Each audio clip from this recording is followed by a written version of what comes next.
Hola, bienvenidos a este nuevo video sobre el núcleo, sus componentes y el ciclo celular. Pues ya empecemos con el video y antes les quería recordar que se suscriban y le den like, si es de su agrado el video, claro. Primeramente, ¿qué es el núcleo? El núcleo es un orgánulo membranoso, es decir, delimitado por membrana, es el más grande de toda la célula y en él se encuentra la información genética. ¿En forma de qué? De ADN. Y además de eso contiene lo que es necesario, es decir, las enzimas y proteínas necesarias para que el ADN se duplique y también para que el ADN se convierta en ARN, en un proceso que se llama transcripción. Es decir, solamente transcribe su lenguaje de ADN a ARN y ya el ARN puede convertirse en proteínas. En cuanto a sus componentes básicos, más adelante los voy a explicar de una manera más específica, pero de manera general tenemos que la parte más externa es la envoltura nuclear, que son dos membranas, una externa y una interna. Y en ella hay como que ciertos agujeros o poros que se denominan poros nucleares, en los cuales pues se da el transporte de entre el citoplasma y el núcleo, y viceversa. Y debajo de la envoltura nuclear tenemos la lámina nuclear, que es como una mallita. Luego tenemos el nucleolo, que es el lugar en el que se producen los ribosomas. Tenemos la cromatina, que es la forma en la cual se encuentra el ADN dentro del núcleo, porque no se encuentra nada más así como una hebra, se encuentra de una manera más compleja, que es la cromatina. Y tenemos el nucleoplasma, que es básicamente todo lo que está en el núcleo, excepto el nucleolo y la cromatina. Primeramente hay que hablar de la cromatina, que es básicamente cómo se encuentra el ADN dentro de la célula. Para eso hay que entender dos cosas. Tenemos una idea falsa, o al menos yo la tenía en su momento, de que el ADN se encuentra en forma de cromosomas. Pero no, así no se encuentra. Los cromosomas solamente aparecen cuando se va a duplicar la célula. Ahorita lo vamos a ver también más adelante. En sí, como está el ADN, es en la forma de la cromatina. También para eso hay que entender que el ADN es una molécula muy grande, de hasta más de 1 metro. Y obviamente nuestras células no miden más de 1 metro, ¿verdad? Y su núcleo, mucho menos, ¿verdad? Entonces, para eso la cromatina, el ADN, perdón, se tiene que compactar, se tiene que hacer como bolita y reducir su tamaño. Eso lo hace con ayuda de proteínas. Y esas proteínas principalmente son las histonas, que forman un octámero, es decir, 8 de ellas se asocian y el ADN da 2 vueltas alrededor de este octámero. Y entonces eso de las histonas, las 8 histonas más las 2 vueltas de ADN, se denomina nucleosoma, que es la unidad básica de la cromatina. La función de la cromatina, pues como ya habíamos dicho, es compactar el ADN y además lo regula. Ahorita vamos a ver más sobre la regulación del ADN por medio de la cromatina. Y bueno, también hay que entender, esa es la primera compactación, ¿no? Que el octámero de histonas y las 2 vueltitas. Pero sin embargo, siguen habiendo otros modos de compactación en la cual, como vemos aquí, los nucleosomas se van como que alineando en se llama solenoide, y después se va haciendo todavía otra compactación, se hacen como hebras, se hacen como dobleces de la hebra, después se enrolla mucho y al final el último grado de compactación sería el cromosoma, pero como ya les dije, el cromosoma solamente se compacta cuando ya se va a duplicar la célula. Entonces, también hay que entender otra cosa en la cromatina. Si tenemos el ADN extendido, va a ser leíble, ¿no? Y si lo tenemos compactado, pues no se va a poder leer. Eso, miren, si lo quieren ver de otro ejemplo, imagínense que ustedes tienen una tira de papel que casualmente, de una manera totalmente orgánica y cero subliminal ni forzada, dice, no olviden suscribirse, darle like, comentar y compartir, por favor. Bueno, ese mensaje sí lo pueden leer, pero ¿qué pasa si yo enrollo esa tira de papel? Pues no se va a alcanzar a ver nada, ¿verdad? O muy, muy poco. Y entonces eso mismo pasa con el ADN. Tenemos una parte que está como que más libre, menos enrollada, que sería la eucromatina, y tenemos otra que está como más plegada, más junta, que se llama heterocromatina. Y también visualmente se ve así, una parte que es como menos densa y otra parte que es más densa. Entonces acuérdense, eucromatina, que es como la menos densa, la menos compactada, y la heterocromatina, que es la más compactada. Y también les quería decir, ¿alguna vez se han preguntado por qué las células son tan diferentes si todas tienen el mismo ADN? Bueno, pues es justamente por eso, porque pese a que todas tienen el mismo material genético, algunos tienen heterocromatina de una parte del ADN y otros no la tienen, y así unas partes se quedan como que silenciadas del ADN y en otras células sí se están como que produciendo proteínas, dándole pues sus características especiales a cada célula. Entonces, como ya habíamos dicho, teníamos eucromatina y heterocromatina, ¿no? La eucromatina es la que es más activa, la que sí se puede leer y producir proteínas, y la que tiene menor tinción porque es la que está menos compactada. Como la vemos aquí, toda esta sería eucromatina, la que es como blanquita, o esta parte que está aquí señalada. Y tenemos la heterocromatina, que es la menos activa porque no se puede leer, y la que está más condensada y se ve más teñida. Vean, aquí se ven como cúmulos negros, ¿no? Aquí también heterocromatina, heterocromatina, heterocromatina. Y bueno, la heterocromatina todavía tiene otras divisiones. Tenemos que se divide en constitutiva, que es la que siempre en todas las células está como heterocromatina. Y tenemos la facultativa, que es lo que les había dicho, ¿no? De que dependiendo la célula va a haber unas partes en las cuales sí y otras, y si lo vemos esa misma parte en otra célula, a lo mejor va a estar como heterocromatina en vez de eucromatina. Entonces, la constitutiva es la que siempre está en todas las células y la facultativa, ay, ¿qué dije? La heterocromatina. La constitutiva es la que está siempre en todas las células y la facultativa es la que está dependiendo de la célula. Luego tenemos que también se divide la heterocromatina por el lugar en el cual se encuentran. Entonces encontramos cromatina marginal, que sería la que está como en la periferia del núcleo. Tenemos los cariosomas, que son los que están como por ahí. Y tenemos la cromatina asociada al nucleolo, que sería la que está cerca del nucleolo. Este es el nucleolo, por ejemplo. Aquí lo vemos también en el nucleolo. Entonces, bueno, aquí, por ejemplo, tendríamos que la cromatina marginal sería la que está en el margen, es decir, toda esa que está aquí. Tenemos los cariosomas, que son estos como cuerpos de heterocromatina. Y tenemos la cromatina asociada al nucleolo, que sería esta, por ejemplo. Esta o esta de aquí, esta de aquí. Y bueno, pues ya pasamos a lo que sigue, que serían los cromosomas, que técnicamente es hablar todavía de la cromatina, porque los cromosomas son el último grado de compactación o condensación de esta misma. Y como les había dicho, los cromosomas no se encuentran en una célula que está feliz de la vida viviendo sus procesos celulares normales, sino que solamente se encuentra en una célula cuando está en división. Encontramos que hay 23 pares de cromosomas, es decir, 46 en total, y bueno, son 23 de la mamá y 23 del papá. Cuando encontramos este número de cromosomas, se dice que es una célula diploide. Y bueno, prácticamente todas nuestras células son diploides. Tenemos que en los 23 pares de cromosomas hay 22 que son autosomas y un par sexual. El par sexual pues serían el X y el Y. Pero, ¿qué dijeron? ¿El cromosoma Y tiene forma de Y? Pues no. El cromosoma Y tiene forma de X también, como un cromosoma normal. Y bueno, esos son los pares sexuales que recordemos, X, una combinación XX da una mujer y una combinación XY da un hombre. Y bueno, como les había dicho, hay el par sexual y los otros que son restantes se denominan autosomas. En ciertas células, como son los gametos, es decir, el espermatozoide y el óvulo, encontramos un número de cromosomas diferente.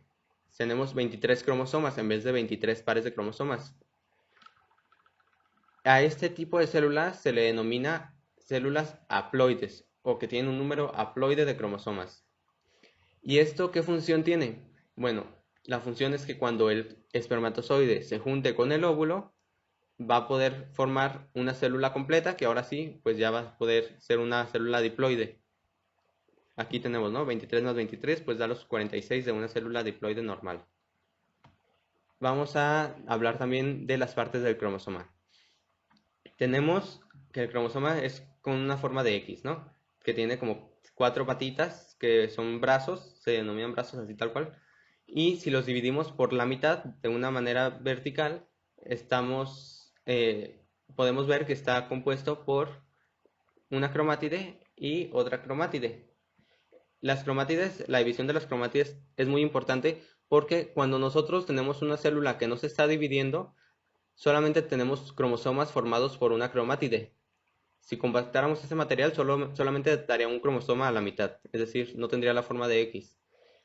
Y ya cuando se va a dividir la célula, se duplica el material genético y entonces la cromátide se duplica y pues ya da su otra mitad, ¿no? Da la otra mitad de la X y ahora sí se forma la X completa. Entonces ya dijimos, tiene 4 brazos, tiene 2 cromátides, tiene un centrómero que es la parte que une a estas cromátides, tiene también un telómero que es la parte final, bueno, tiene 4 telómeros, las partes finales de los cromosomas son los telómeros, y tiene también el cinetócoro que es la parte en la cual se une los microtúbulos del uso mitótico. Ahorita los vamos a ver, no se preocupen si no entienden lo del uso mitótico. Entonces, bueno, pues ya. Siguiendo, ahora vamos a hablar de el nucleolo. Y bueno, el nucleolo es una región del núcleo en el cual su función principal es producir ribosomas. En este, con funciones más específicas, está la síntesis del ARN ribosomal, que bueno, para eso hay que entender unas cosas.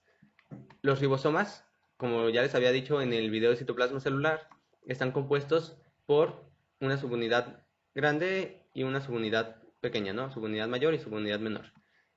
Y estas subunidades están compuestas por proteínas y además por ARN ribosomal.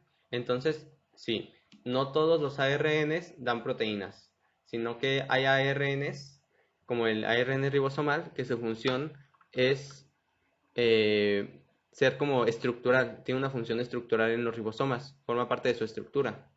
Entonces, ya habiendo entendido eso, pues ahora sí sigamos. Entonces, tiene el ADN que sintetiza el ARN ribosomal. También tiene partes en las cuales se arman inicialmente los ribosomas, porque bueno, su armado final es fuera del núcleo. Y también tiene una función en la regulación del ciclo celular. Tenemos 3 partes dentro del nucleolo. Los centros fibrilares, en el cual encontramos fibras de ADN que al final van a terminar dando ARN ribosomal. Tenemos también el material fibrilar, que son fibras del ADN que ya está activo, que ya está produciendo ARN ribosomal y por lo tanto también vamos a encontrar ARN ribosomal.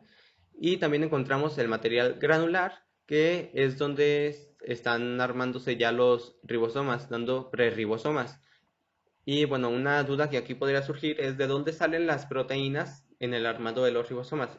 Bueno, pues el núcleo tiene que pedir proteínas del citoplasma, tienen que ser transportadas hasta el nucleolo y bueno, ya que se tiene la partícula de preribosoma armada con estas proteínas que reclutó, entonces si se saca esta partícula de preribosoma y se termina de armar ya fuera del núcleo, es decir, en el citoplasma.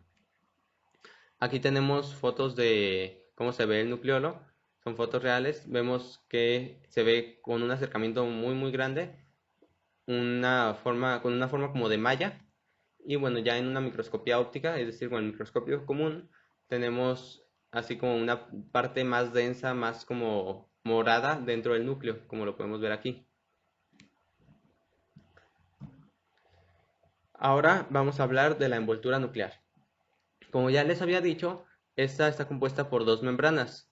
Una externa, que de hecho se continúa con el retículo endoplasmático rugoso la mayoría de las veces, y por lo tanto también tiene características parecidas a las del retículo endoplasmático rugoso, es decir, que puede tener ribosomas adheridos a su superficie. Esto de la membrana externa. Y luego tenemos la membrana interna, que es pues la interna, y debajo de ella está la lámina nuclear, que es la que la sostiene. La lámina nuclear está compuesta por filamentos intermedios, que bueno, como ya habíamos dicho, son los filamentos como más estables, los elementos del citoesqueleto más estables. Y una cosa importante e interesante es que estos filamentos intermedios son la única excepción de los filamentos intermedios que se pueden desarmar en cierto punto, porque cuando se va a dividir el núcleo se tienen que desarmar.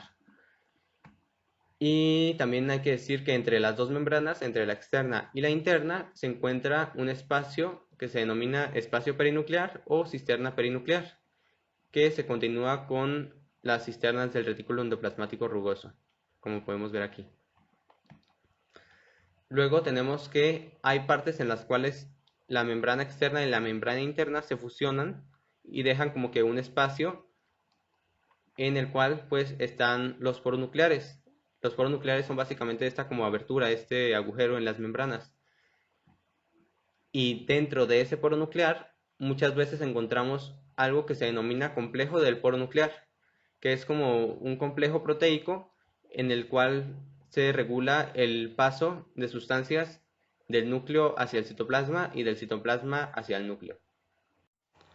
Bueno, ya terminamos las partes del núcleo y ahora vamos a hablar de el ciclo celular. Para esto hay que dar de introducción lo que son, bueno, las poblaciones celulares según su actividad mitótica. Tenemos tres tipos: las estáticas, las estables y las renovables. Las estáticas se refieren a aquellas que no se dividen por ninguna razón o prácticamente por ninguna razón. En este ejemplo de poblaciones celulares estáticas encontramos las neuronas, que son las células de el cerebro. Si nosotros nos dañamos una parte del cerebro, simplemente ya no se va a recuperar. Las neuronas ya no pueden dividirse para como que recuperar esa población de células que se murió. Entonces, por eso son estáticas. Luego tenemos las poblaciones estables, que lo que buscan es mantener siempre estable el número de su población. Entonces, siempre está habiendo una actividad mitótica muy lenta, pero sí hay. Y en el caso de que haya una lesión, se puede activar estas células para que se reproduzcan. Como por ejemplo cuando hay una lesión, por ejemplo aquí estoy representando las células que forman los vasos sanguíneos. Cuando hay una lesión, esas células se activan para producir vasos sanguíneos en donde hubo la lesión y que esa parte cuando ya se recupere quede irrigada. Y también tenemos las poblaciones renovables, que son las que están con una división celular de una manera regular. Como por ejemplo, en la parte, aquí esta es la epidermis, que es la parte más externa de la piel, en la cual pues siempre tiene que haber una renovación, ¿no? Porque siempre está como que eh, expuesta a diferentes daños.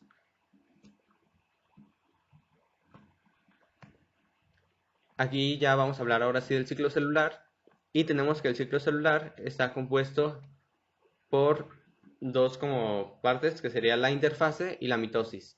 La interfase se refiere a toda la parte del ciclo celular, o sea, toda la vida de la célula en la cual no se está dividiendo. Y la mitosis es cuando ya se está dividiendo. En la interfase encontramos tres etapas.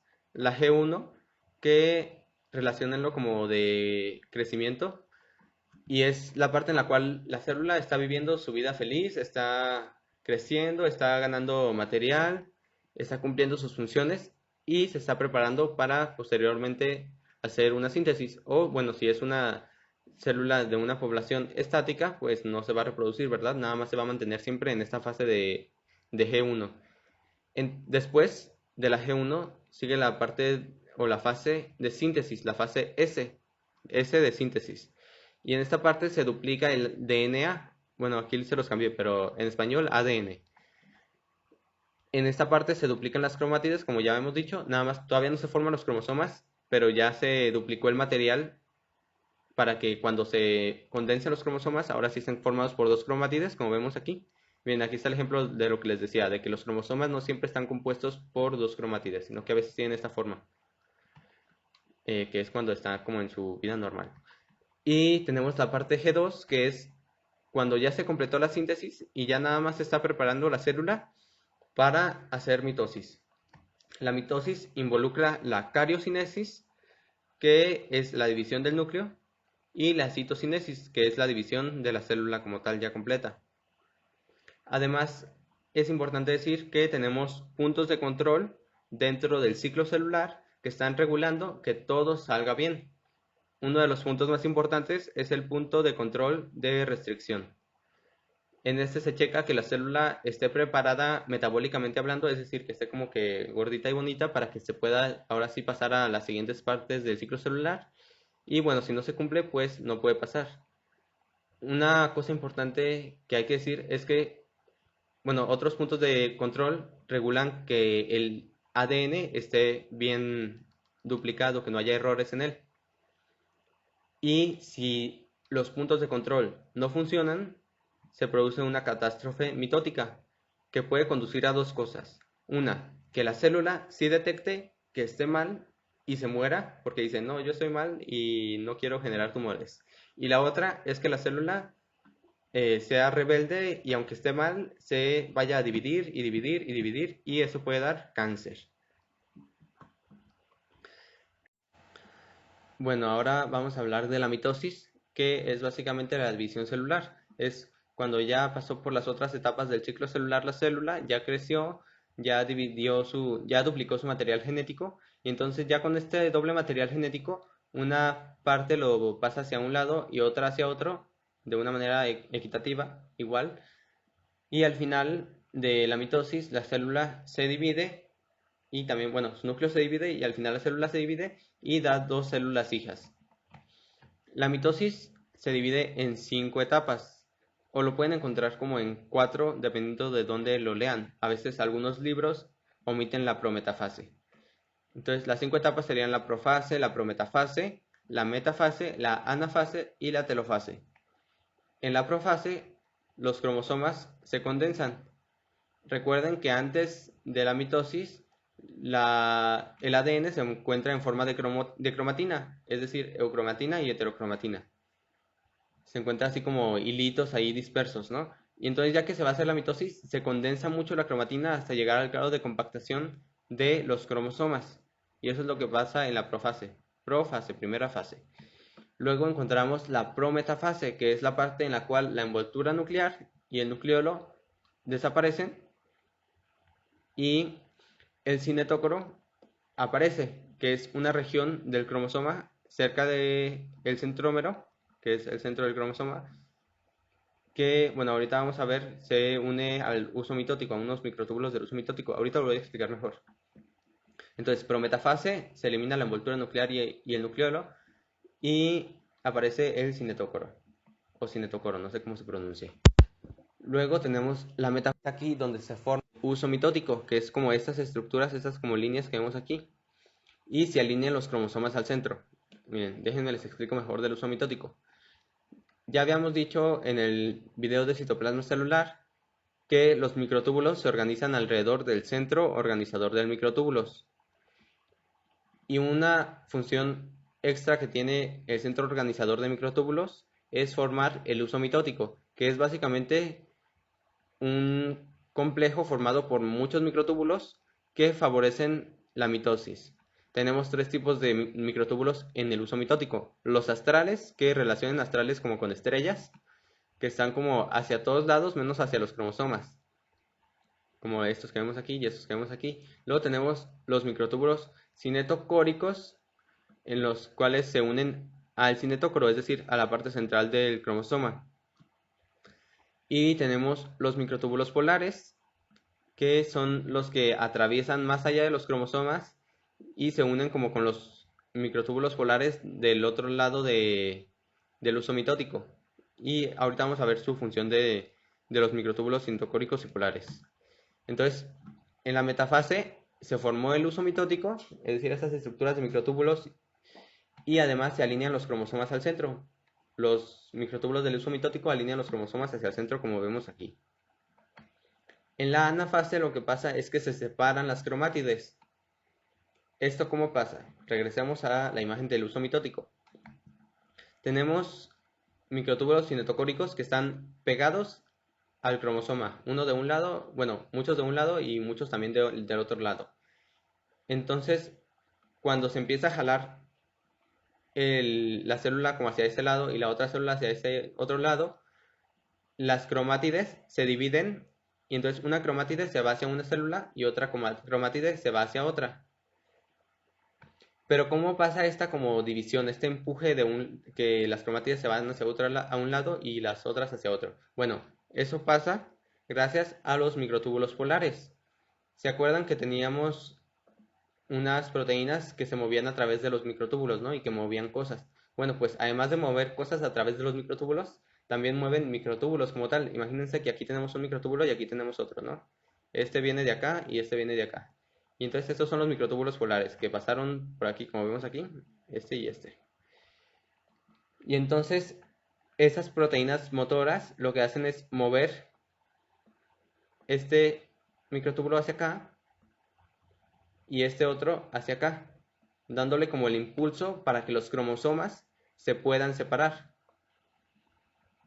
Espero hayan entendido.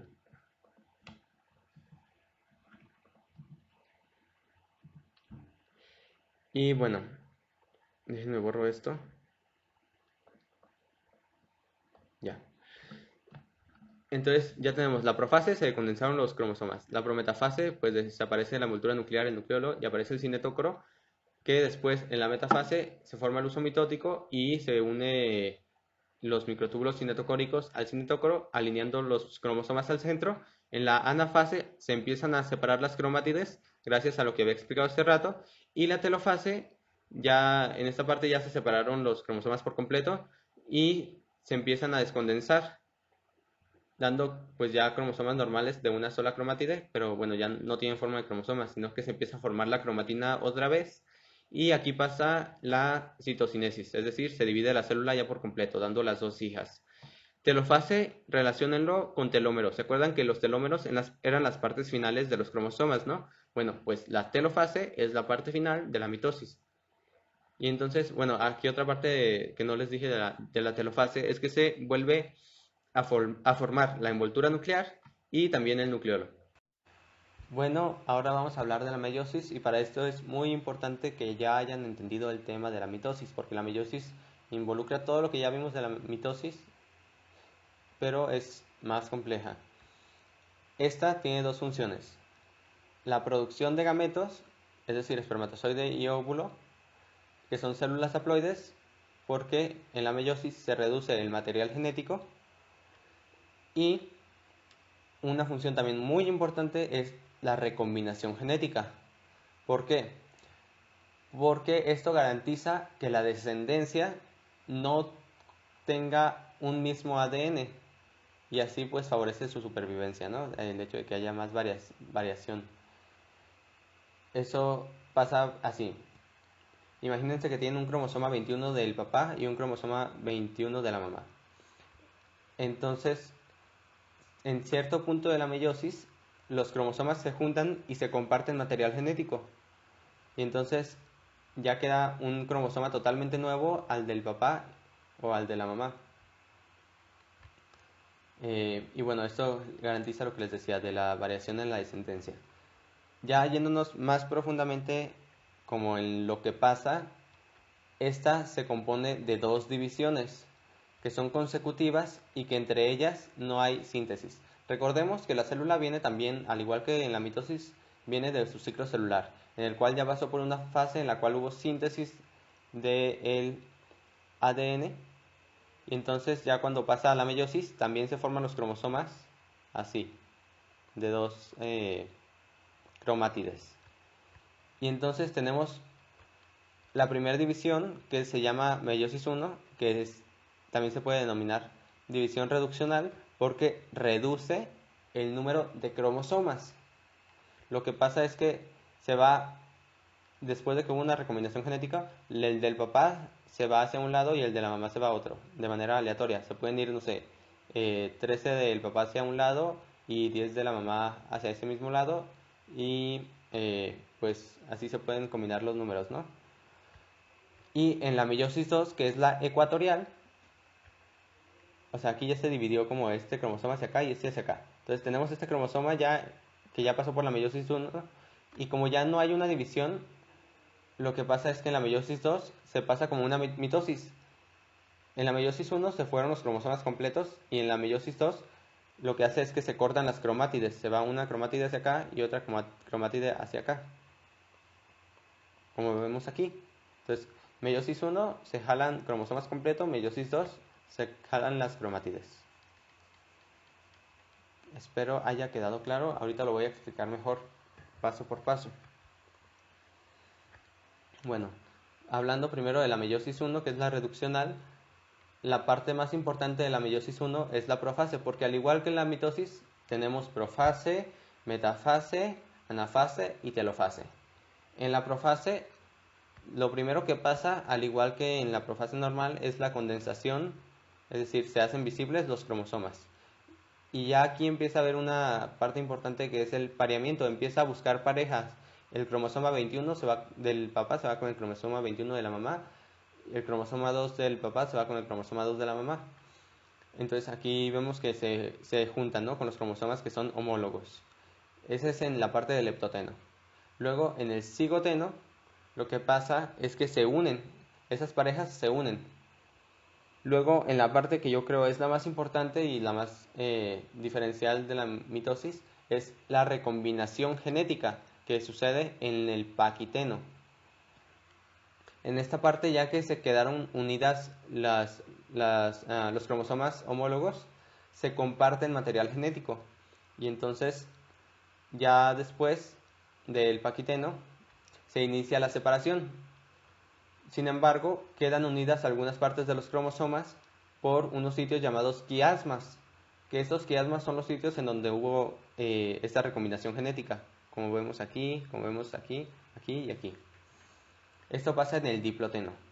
Y ya en la diacinesis, lo que pasa es que se quita el nucleolo y la envoltura nuclear. Entonces, leptoteno, condensación de cromosomas, cigoteno, unión de cromosomas homólogos, luego paquiteno, recombinación genética, diploteno, separación, y diacinesis, el nucleolo y la envoltura nuclear desaparecen. Y bueno, aquí, como siguen viendo, siguen unidos por los quiasmas. Ahora, ya las siguientes fases, ya dijimos la profase, entonces sigue la metafase, que es que los cromosomas se alinean al centro, hacen una línea aquí, y ya en la anafase se separan los quiasmas y también los cromosomas completos, es decir, ya se formó el uso mitótico y se jalan los cromosomas, pero se jalan completos, a diferencia de la mitosis que se separaban por cromátides, no, aquí se separan completos. Entonces, uno del papá se va hacia un lado y el de la mamá hacia otro, y luego el de la mamá a lo mejor se va hacia el mismo lado que el otro del papá, y así. Entonces, aquí se reduce el número de cromosomas. De tener 46, nos quedamos con 23. 23, pero con dos cromátides, y como hubo recombinación que fue como variable, las cromátides tienen un material genético diferentes. Generalmente recuerden que las cromátides son copias, ¿no? Las dos cromátides son iguales porque fue una síntesis, fue una duplicación del ADN, pero ya que hubo esta recombinación genética, ahora son diferentes. Entonces, portan diferente material genético. Entonces, ya se separaron los cromosomas en la anafase y en la telofase lo que pasa es lo mismo que en la mitosis normal. Se vuelve a formar la envoltura nuclear y se divide la célula, dando dos células hijas con la mitad del número de cromosomas. Y ya después, en la meiosis 2, que es la ecuatorial, se hace un proceso muy similar a la mitosis, en el cual se dividen las cromátides. Vean, aquí vemos meiosis 2, cómo se jalan las cromátides, ¿no? De tener los cromosomas en X, ahora se jalan las cromátides. Y entonces al final tenemos, déjenme se los dibujo, de tener, por ejemplo, iniciando con dos cromosomas, al final una célula se queda con un cromosoma, y al final, después de eso, la célula se queda con un cromosoma, pero con una cromátide. Espero hayan entendido esa parte. Y bueno, una cosa también que hay que decir es que, como se dieron cuenta, habían dos divisiones, ¿no? Entonces, primero tenemos dos células y después tenemos cuatro. Entonces, en el caso de cuando se producen espermatozoides, como precursor de espermatozoides se obtienen cuatro. Y en el caso de los ovocitos pasa una cosa diferente, porque sí pasa también la meiosis igual, o sea, el material genético se divide de la misma manera, sin embargo el citoplasmático, es decir, organelos, material de la matriz citoplasmática y demás, se concentran hacia un lado y el otro lado nomás sirve como para desechar material genético. Entonces al final se obtiene una célula funcional que es el ovocito y se obtienen cuerpos polares que son pues los como desechos de ADN que no recibieron casi organelas y así. Si sí entendieron, qué bueno, espero que sí. Y ya por último vamos a hablar de algunos tipos de muerte celular. Las dos principales son la necrosis y la apoptosis. En la necrosis lo que sucede es que hubo una muerte accidental de la célula no estaba preparada para morir y entonces, por ejemplo, cuando te quemas, cuando te cortas, sucede necrosis. Y lo que pasa al principio de la célula es que se edematiza, es decir, se hace como, se hincha Después se hace una lisis celular, es decir, lisis se refiere como a cortar o destruir. Se, se destruye la integridad de la membrana y entonces se vacían pues su contenido, ¿no? Y también en ese proceso se destruye la membrana de muchos organelos y entonces lo que pasa es que se libera su contenido y esto puede afectar a las células circundantes. Por ejemplo, si se liberan las enzimas dentro de los lisosomas, pues daña a las membranas de las células vecinas y esto pues no es bueno, ¿verdad? Al final también pues genera inflamación por lo mismo del daño que genera alrededor. En el caso de la apoptosis es muy diferente porque la célula se programa, se prepara para morirse, es decir, hay un suicidio y en esta hay una autodigestión por autofagia de sus organelos y compuestos. Y una cosa también muy importante de la apoptosis, a diferencia de la necrosis, es que aquí sí se mantiene la integridad de la membrana. Al final de todo el proceso se forman cuerpos apoptóticos rodeados por membranas, que la membrana tiene una característica que les hace llamar a las células fagocíticas a que se los coman muy muy rápido. Y así no hay daño circundante ni nada. Se mueren con dignidad las células. Y otros dos tipos que me parecen interesantes de mencionar de muerte celular es la anoiquis y la necroptosis. La anoiquis se refiere a cuando una célula que forma parte de un tejido se desprende de esta y la célula lo detecta y entonces dice como, ay no, ya no estoy con mi familia, ya no estoy en mi lugar, entonces me muero. Y esto lo hace porque detecta su anclaje con las otras células y su anclaje con la parte como, con la base también, muy comúnmente. ¿Esto a qué nos sirve?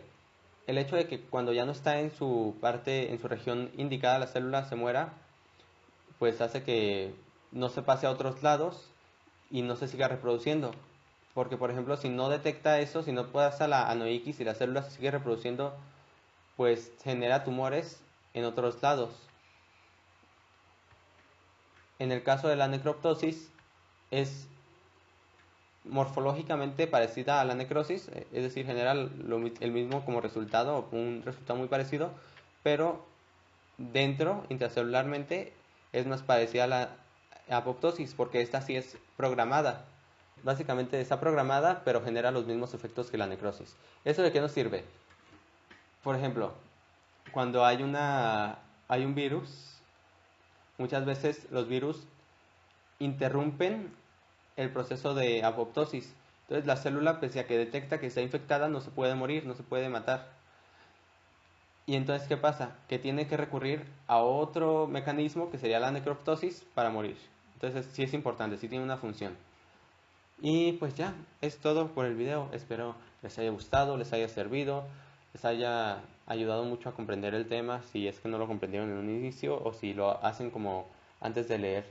Porque recuerden que yo lo hago el video en base al libro de Ross. Y bueno, no olviden suscribirse, darle like, comentar, compartir. Eso me ayuda mucho a que, bueno, los likes, las suscripciones y los comentarios hacen que mis videos se posicionen encima de otros videos y el compartir pues también, ¿no? Me hace que genere más pues suscriptores y por lo tanto da lo mismo, ¿no? Da el mismo resultado. Entonces, pues ya es todo, espero les haya servido. Besitos, hasta el próximo video.